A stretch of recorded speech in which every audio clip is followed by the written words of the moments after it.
How to live on a low income, $30,000 or less. Most people think living on $30,000 or less means surviving on ramen noodles, wearing the same 3 shirts for months, and basically existing like a broke college student forever. But what if everything you've been told about low-income living is completely wrong? Here's what will shock you. Nearly 40% of Americans making twice as much money can't even cover a $400 emergency expense without borrowing money. Meanwhile, there are people earning half of what these individuals make who have built substantial emergency funds and are actually investing for their future. How is this possible? The difference isn't luck, secret family money, or government assistance. The difference is understanding that living well on less money is a learnable skill that most people never master because they approach their finances completely backwards. If you're ready to discover how to not just survive, but actually thrive on an extremely low income while still enjoying the things that matter most, make sure to subscribe and hit that notification bell because what I'm about to share will completely transform how you think about money. Let me start with the story of Marcus, a part-time librarian making $28,000 who lived better than his coworkers making $50,000. Strategy number 1, master your fixed expenses. Your housing cost is the single biggest wealth killer when you're living on $30,000 or less, and most people approach it completely backwards. They look at apartments or houses they think they deserve based on their gross income, sign a lease that eats 50% or more of their take-home pay, then wonder why they're broke every month. When you're earning $30,000 annually, you're taking home roughly $1,900 to $2,000 after taxes, which means spending $1,000 on housing leaves you with almost nothing for food, transportation, and emergencies. The conventional wisdom says to spend no more than 30% of your gross income on housing, but that's terrible advice for low-income earners. You need to think in terms of take-home pay, not gross income. And honestly, if you can get housing below 30% of take-home pay, you'll have breathing room that most Americans making twice your income don't have. Let me tell you about someone who cracked this code in a way that will completely change how you think about housing costs. This person found a small duplex listed for $90,000 in a decent neighborhood. Instead of looking for an apartment to rent, they scraped together enough for a small down payment and bought the duplex with the plan to live in one side and rent out the other. The mortgage payment, including taxes and insurance, came to $650 per month.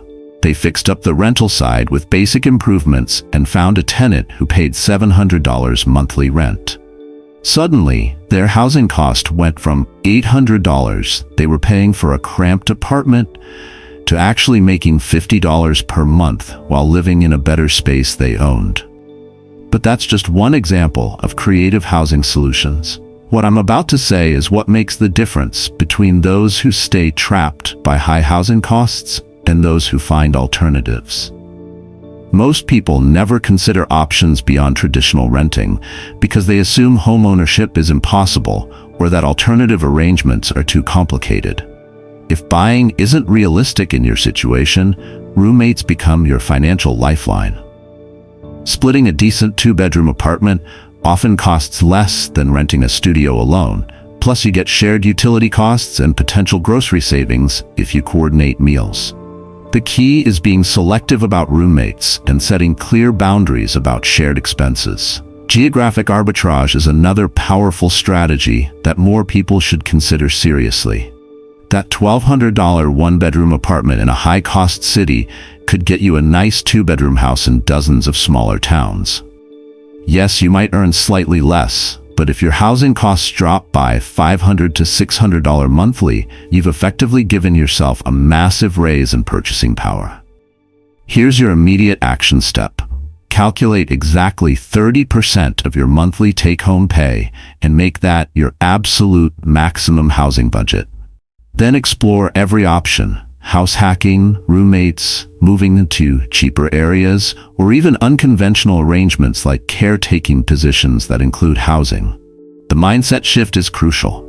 Housing isn't about what you deserve or what looks good to others. It's about creating the foundation for financial stability that lets you build wealth instead of just surviving paycheck to paycheck. Strategy number 2, eliminate transportation wealth destroyers. Transportation costs can absolutely destroy your budget when you're living on $30,000 or less. And most people fall into this trap without realizing how devastating it is to their financial future. The average American spends over $9,000 annually on transportation, including car payments, insurance, gas, and maintenance. When you're working with $30,000 or less, spending nearly a third of your entire income just to get around is financial suicide. Here's the harsh truth that the automotive industry desperately doesn't want you to understand.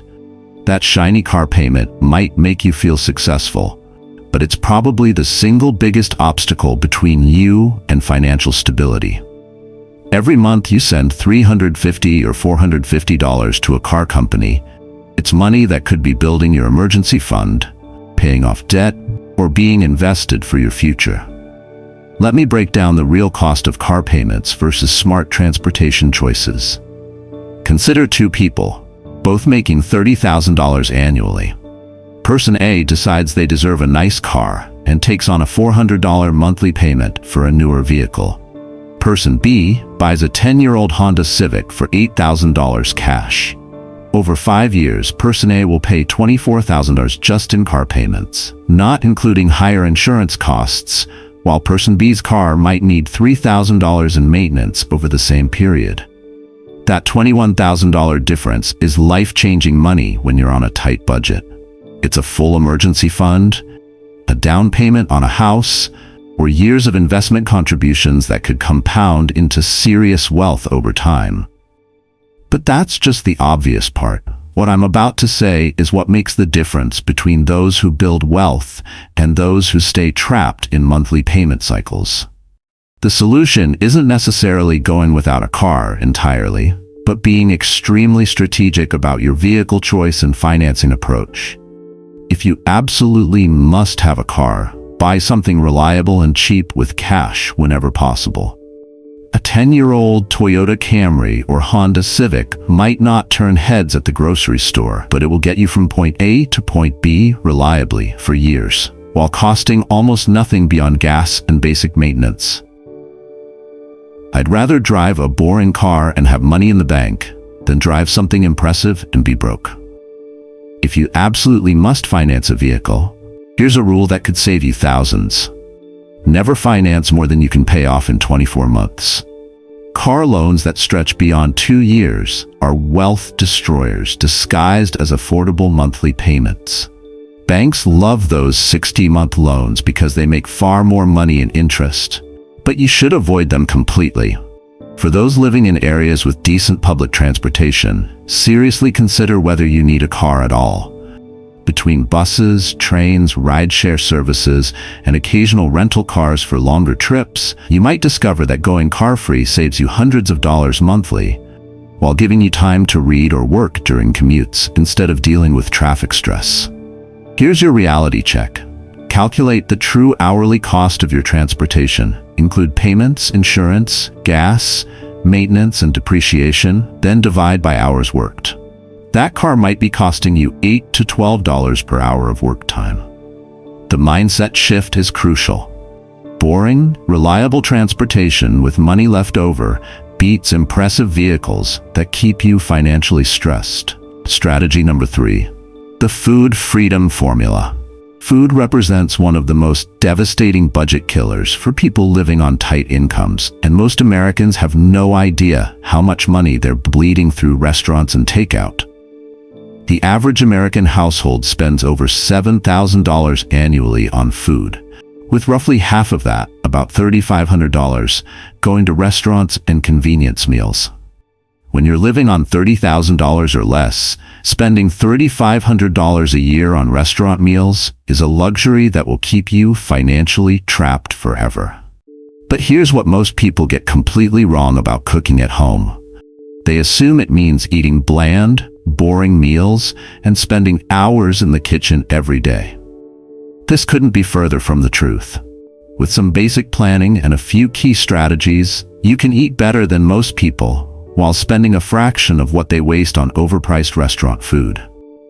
The secret isn't becoming a master chef overnight or following complicated meal prep routines that require spreadsheets and food scales. It's about simple, practical planning that takes maybe 15 minutes once a week and focuses on versatile ingredients that can create multiple, satisfying meals. Let me show you the math that will change how you think about food costs forever. A typical restaurant meal costs $12 to $15 per person for something basic.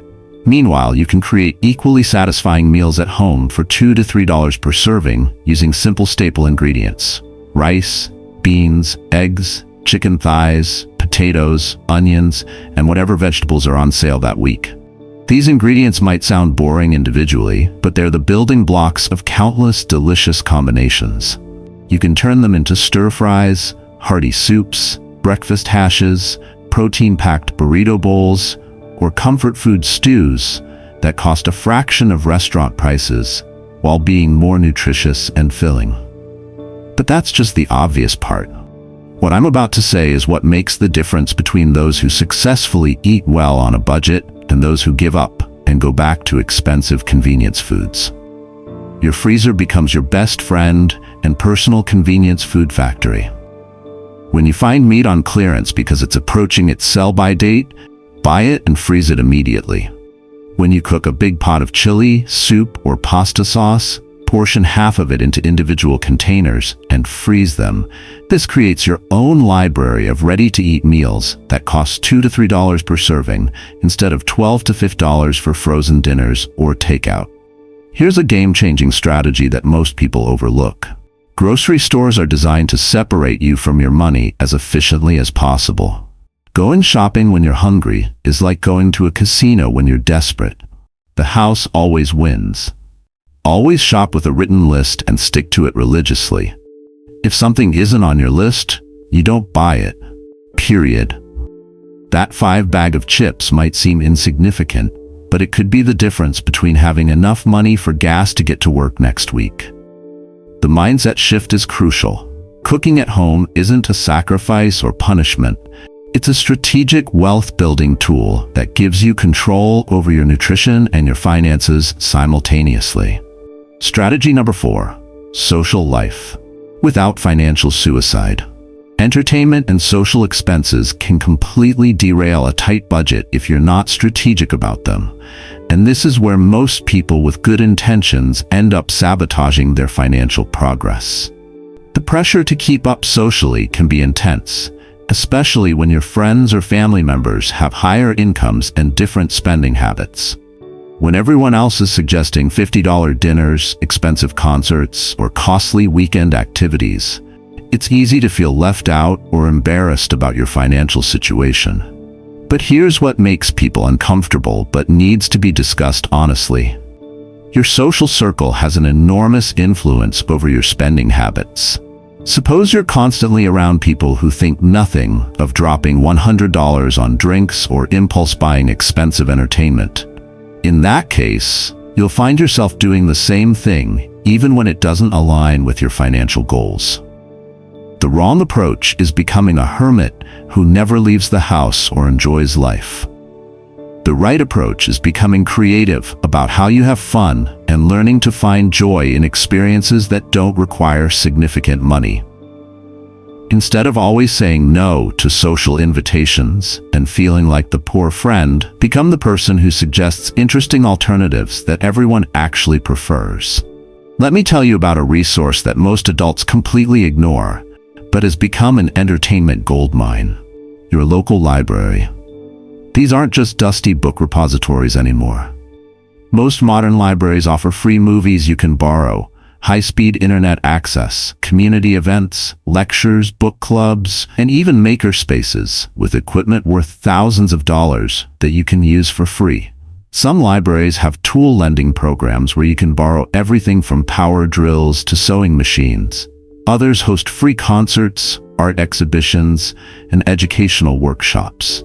It's like having access to thousands of dollars worth of entertainment and resources for the cost of your taxes, which you're already paying anyway. But that's just one example of creative entertainment alternatives. What I'm about to say is what makes the difference between those who maintain rich social lives on tight budgets and those who isolate themselves financially. Post-potluck dinners instead of going to restaurants. People often prefer these because the food is better and the atmosphere is more relaxed. Organize hiking trips or visits to free museums instead of expensive entertainment venues. Plan game nights or movie marathons at home where everyone can actually hear each other talk. Here's a powerful mindset shift that can transform how you think about any purchase. Calculate how many hours of work it represents.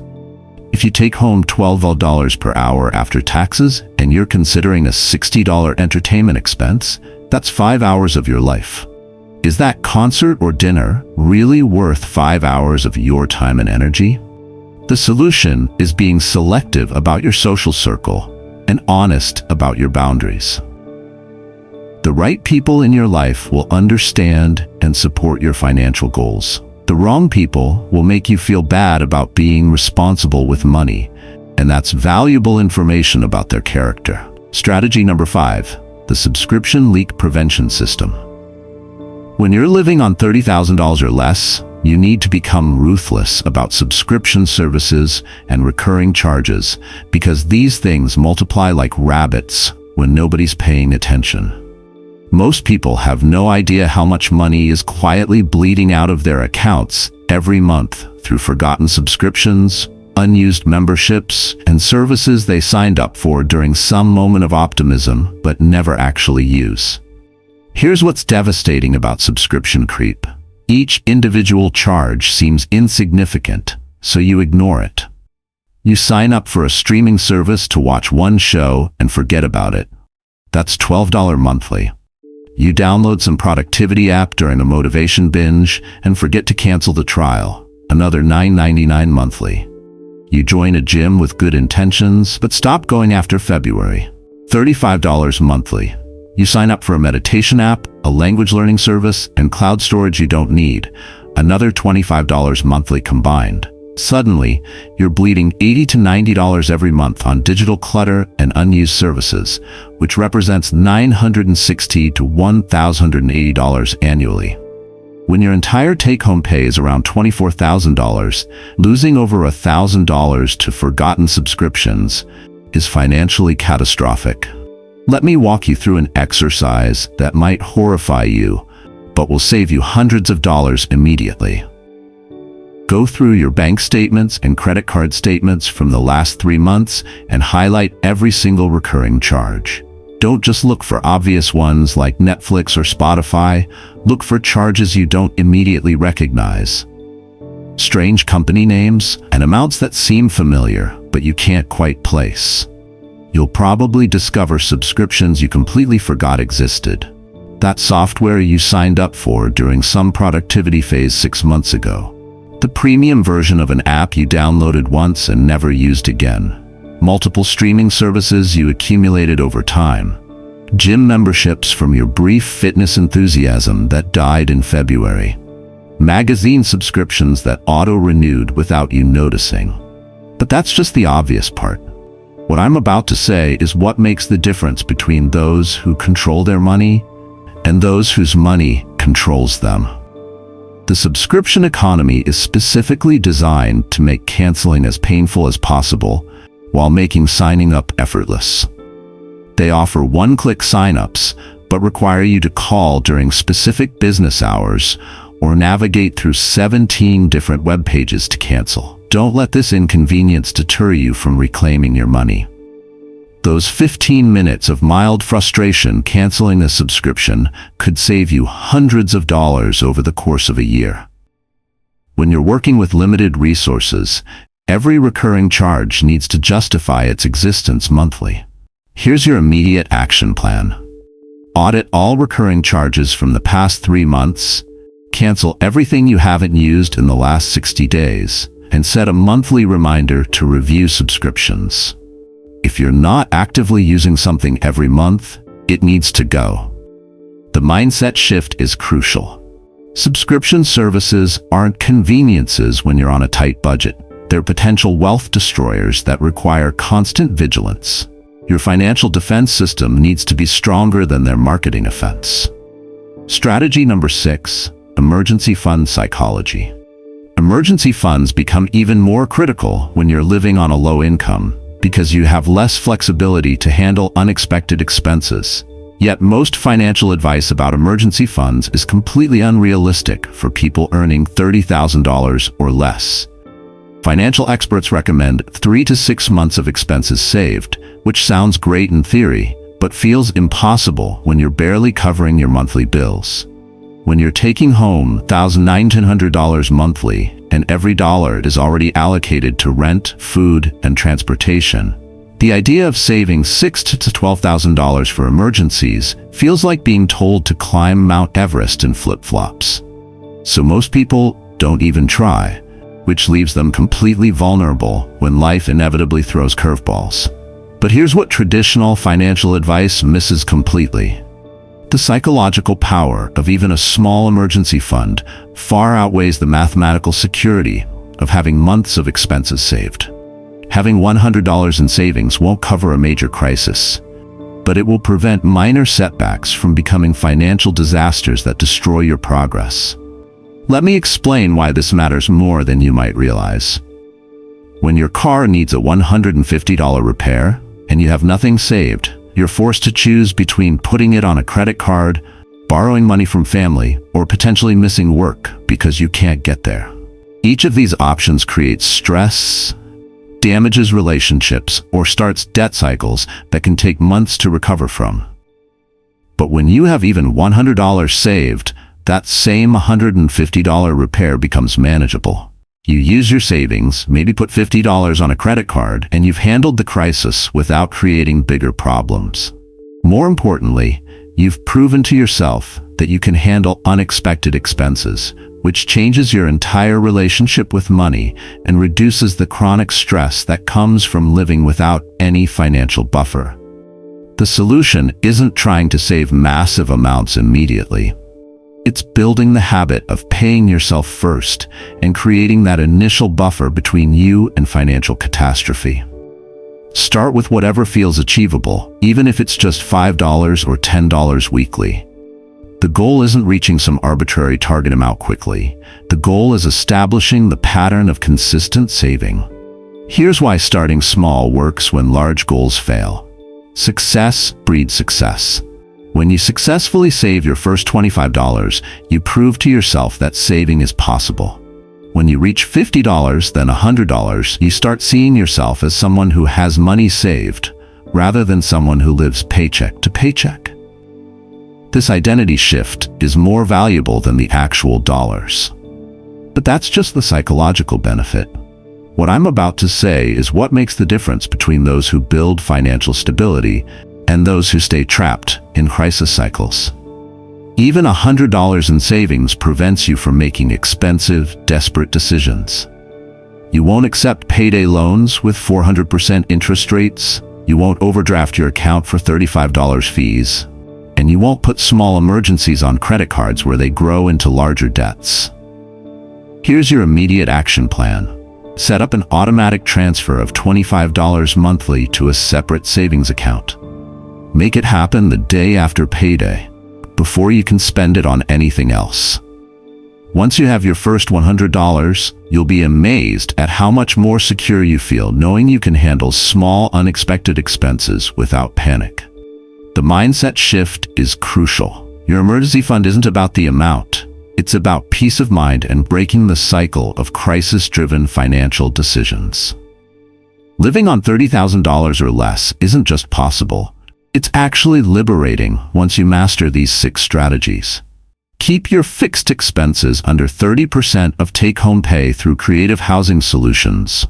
Eliminate transportation wealth destroyers by choosing reliable used cars over impressive payments. Master the food freedom formula by cooking at home instead of bleeding money through restaurants. Design a social life that doesn't require financial suicide by suggesting budget-friendly alternatives. Stop the subscription leak that's stealing hundreds annually through forgotten services, and build that crucial emergency fund starting with just $100 to break the crisis cycle. But here's the reality check that most financial content won't give you. Implementing these strategies requires discipline and lifestyle changes that some people aren't willing to make. You'll need to cook more, drive a boring car, suggest different activities to friends, and constantly monitor your spending. This isn't about deprivation, it's about being intentional with limited resources. The strategies we've covered aren't revolutionary secrets. They're common sense that's become surprisingly uncommon. Start with 1 or 2 changes, build momentum, and watch your financial stress disappear faster than your friend's interest in expensive restaurants when you suggest splitting the bill equally. Which strategy will you implement first this week?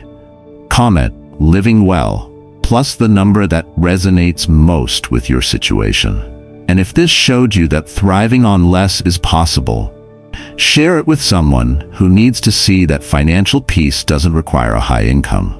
Remember this: you'll sleep better knowing you're not drowning in debt, stress less about money because you've built systems that work, and discover that your happiest moments don't cost anything at all.